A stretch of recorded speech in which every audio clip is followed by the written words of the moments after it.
Ayun mga madaman, sir! Nagigigil ako. Ano sabi mo? Ano sabi mo? Sabay na ako. Sasabay ka na? Saan? Alis na tayo, lalakad lang. Ah! Sasabay na pag ano daw, ito mga madaman sir ha. Bigyan natin ng clue. Bibigyan namin kayo ng clue. Sasakyan. Nox! Makikiyati ka na sa akin?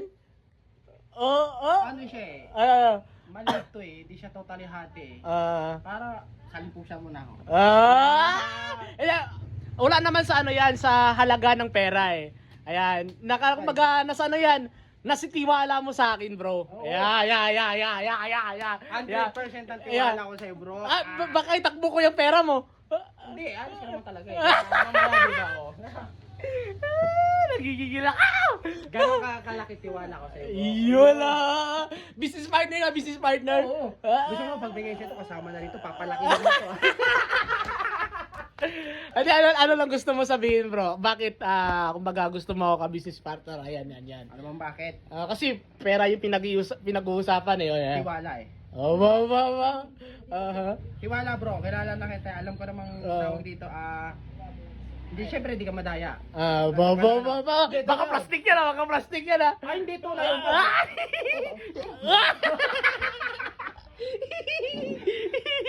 Okay. Brother mo, hindi ako nilipat ng hangin.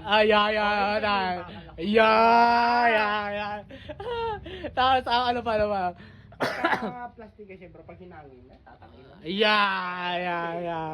number 3. Tapos, ano sana no? Huwag ako maging sana. Dapat pagpalain tayo sa ating ginagawa. Sa atin? Kasi yung isa lang naman yung goal natin dito eh, di ba? Oo. Syempre, yung unang-una is dapat makatulong tayo sa mga tao na nangangarap magkaroon ng sariling sasakyan at mabigyan natin ng kanilang dream car, di ba? Kagaya mo? Ano ba dream car mo? Syempre, yung pamparami ng asawa yun eh. Yung Ayun. Civic, yung bro. Agay! Gusto mo pala maraming asawa? Hindi, kaya nga magto-Toyota na lang ako. Pang-loyal lang. Maloyal yun. Ayun. Ang Civic kasi nakakarami masyado. Iyon. Ang sarap, ito kasi dagdag ko lang, brother. Ang sarap kasi kumita na ano eh. Inuuna mo muna yung kapakanan ng ibang tao, di ba? Bonus na lang kung kikita tayo dito sa ating ginagawa, di ba? Nag-i-enjoy tayo eh, di ba? Sa kalibangan. Eh, di ba? Libangan yun. Makakasama ka na rin sa daan, ha? Oo naman, makakahawak ng manibela. Yung manibela na nakakabit sa kotse, hindi nakaiwalay. Ayun, mga madam and sir, isa ng ganap nating business partner, si Jake Cuenca! Tita, ay Paula, hello Paula. Shout out. Si Paul, sarap ng tulog ah. Tulala sa aking kwarto at hidden talent. Yung isa kasi Nagigilig pa.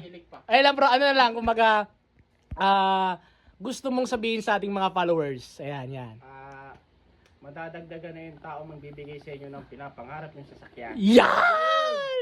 Mabigay na pa sa kanilang dream car nila? Siyempre babayaran nila. Hindi Ay, akala ka! negosyo pala. Buti na lang, matalino ka talaga. Tulungan lang natin sila magkaroon ng sasakyan. Alam mo ba paano tulong? Bakit? Sa murang halaga na kaya nilang abutin. Grabe yun! Yun ang pinakamagandang nasabi mo ngayon! Bro, parang natin mga kanal. Parang Ay! maganda oh. Ay, ito na pala. Ayun, congrats brother. Praying ako na marami pa tayong pagsasamahan Marami, na bro. mabubuti, masaya, malungkot. Basta, Huwag isama yung masama. ay syempre, huwag na yun. Maging mabuti tayo at may mga lungkot, pero dun tayo patitibay ng panahon. Diba?